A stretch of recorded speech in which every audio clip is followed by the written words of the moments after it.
तुम्ही मुंबई पाहिली असेल, मुंबईची गर्दी पाहिली असेल आणि मुंबईचा समुद्रही पाहिलाच असेल.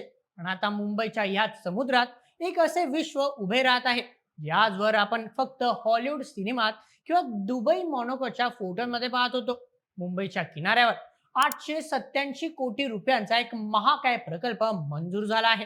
नाव आहे विकसित भारत मुंबई मरीना. आजच्या विशेष रिपोर्टमध्ये आपण जाणून घेणार आहोत की नेमका हा मरीना प्रकार आहे तरी काय, यामुळे भारताचे नशीब कसे बदलणार, यात राजकारण काय आहे आणि सर्वात महत्त्वाचे म्हणजे सामान्य माणसाला याचा काही फायदा होणार या फक्त श्रीमंतांचा पाणीदार शौक आहे. चला तर मग सविस्तर समजून घेऊया आजच्या व्हिडिओमध्ये. मुंबईच्या विक्टोरिया डॉक आणि प्रिन्सेस डॉक या भागात हा प्रकल्प उभा राहत आहे. साध्या भाषेत सांगायचे तर हा समुद्रातील एक 5 स्टार पार्किंग लॉट आहे.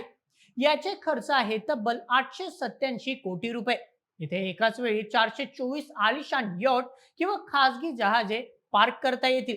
हे फक्त पार्किंग नाही, येथे 322 रूमचे 5 star hotel, club house, shopping complexes आणि बोटी दुरुस्तीचे कारखाने असतील. हा प्रकल्प सुमारे 12 ते 14 हेक्टर म्हणजेच 3 ते 4 क्रिकेटच्या मैदाना एवढा पाण्याच्या भागात आणि जमिनीवर पसरलेला असेल.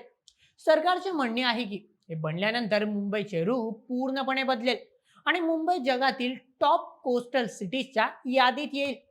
तुम्हाला कदाचित प्रश्न पडेल, भारतात खड्डे बुजवायला पैसे नाहीत, मग बोटीसाठी 800 कोटी का? याचे उत्तर भारताच्या सध्याच्या परिस्थितीत दडले आहे. भारताला 7500 किलोमीटरचा समुद्र किनारा लाभला आहे, पण दुर्दैवाने आपल्याकडे जागतिक दर्जाची एकही मरीना म्हणजेच बोटी पार्क करण्याची लक्झरी जागा नाही. समस्या काय आहे? भारतातील ते अति श्रीमंत लोक आहेत, उदाहरण अंबानी, गोदरेज किंवा बडे उद्योगपती. त्यांच्याकडे कोट्यावधींच्या यॉट आहेत, पण त्या पार्क करायला भारतात चांगली जागाच नाही. यामुळे ते लोक आपल्या बोटी दुबई, सिंगापूर किंवा युरोपमध्ये पार्क करतात.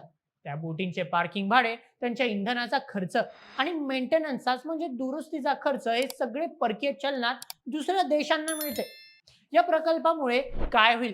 हा प्रकल्प तयार झाल्यावर भारतीय श्रीमंतांच्या बोटी भारतातच पार्क होतील. परदेशात जाणारा पैसा भारतातच राहील. शिवाय परदेशी पर्यटक त्यांच्या बोटी घेऊन मुंबईत येऊ शकतील, जे सध्या सुविधा नसल्यामुळे येत नाहीत. हा प्रकल्प कोणाच्या मालकीचा असेल, हा सर्वात महत्वाचा प्रश्न आहे मित्रांनो. याचे उत्तर एका हायब्रिड मॉडेलमध्ये आहे. सरकारने हुशारीने या प्रकल्पाचे 2 भाग केले आहेत. चला ते पाहूया. सर्वप्रथम 53% हिस्सा सरकारी, मुंबई पोर्ट ऑथॉरिटी MPA. सरकारने सुमारे 470 कोटी रुपये गुंतवण्याचे ठरवले आहे. सरकार समुद्रातील पायाभूत सुविधा बांधेल, म्हणजेच लाटा थोपवणारी भिंत आणि पाणी शांत ठेवण्याची व्यवस्था सरकार करेल. यामुळे प्रकल्पावर सरकारचा ताबा राहील. द्वितीय 47% हिस्सा खासगी म्हणजेच प्रायव्हेट प्लेअरकडे. उर्वरित 417 कोटी रुपये खासगी कंपनी लावेल. ही कंपनी जमिनीवरचे हॉटेल, क्लब आणि सुविधा बांधेल आणि चालवेल. कोण आहेत या शर्यतीत? या कंत्राटांसाठी बड्या धेडींनी उड्या मारल्या आहेत. ताज्या माहितीनुसार अडानी ग्रुप आणि L&T म्हणजेच लॅरेन्स अँड टुब्रो यांसारख्या 5 मोठ्या कंपन्यांनी या निवेदनासाठी अर्ज केला आहे. 3 वर्षात हा प्रकल्प पूर्ण करण्याचे टार्गेट आहे. सरकार वारंवार ब्लू इकॉनॉमी हा शब्द वापरत आहे, परंतु त्याचा अर्थ काय? सोप्या भाषेत त्याचा अर्थ आहे समुद्राचा वापर करून अर्थव्यवस्था मजबूत करणे. याचे फायदे भारताला काय होणार? चला पाहूया. सर्वप्रथम रोजगार. या प्रकल्पामुळे थेट आणि अप्रत्यक्षपणे 2000हून अधिक नवीन रोजगार मिळतील. बोटींची देखभाल करणारे मेकॅनिक, हॉटेल स्टाफ, गार्ड्स आणि सुरक्षा रक्षक यांची गरज लागेल. द्वितीय पर्यटन. सध्या मुंबईत येणारा परदेशी पर्यटक कुलाबा किंवा गेटवे ऑफ इंडिया पाहून परत जातो. जर इथे मरीना असेल तर श्रीमंत पर्यटक जास्त दिवस थांबतील आणि जास्त खर्च करतील. तृतीय प्रतिष्ठा. मुंबई हे आर्थिक केंद्र आहे. जगातील आर्थिक केंद्रांमध्ये उदाहरण लंडन किंवा न्यूयॉर्क अशा सुविधा असतात. हा प्रकल्प मुंबईचा ब्रँड सुधारेल. कोणताही मोठा प्रकल्प भारतात वादाशिवाय पूर्ण होत नाही मित्रांनो. इथेही 2 बाजू आहेत.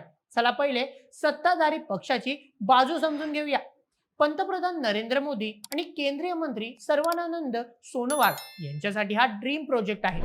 त्यांना विकसित भारतच्या संकल्पनेनुसार मुंबईला जागतिक नकाशावर आणायचे आहे.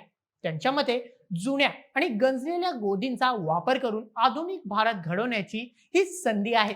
आता दुसऱ्या बाजूकडे येऊया. स्थानिक कोळी समाज आणि पर्यावरण वादांचे काही गंभीर प्रश्न आहेत. सर्वप्रथम कोळीवाड्यांचे काय? या भागात शतकानुशतके मासेमारी करणाऱ्या कोळी बांधवांना त्यांच्या हक्कांच्या समुद्रातून हुसकावले जाईल का? बोटींची ये जा वाढल्यामुळे मासेमारीवर गदा येईल का? द्वितीय, प्रदूषण.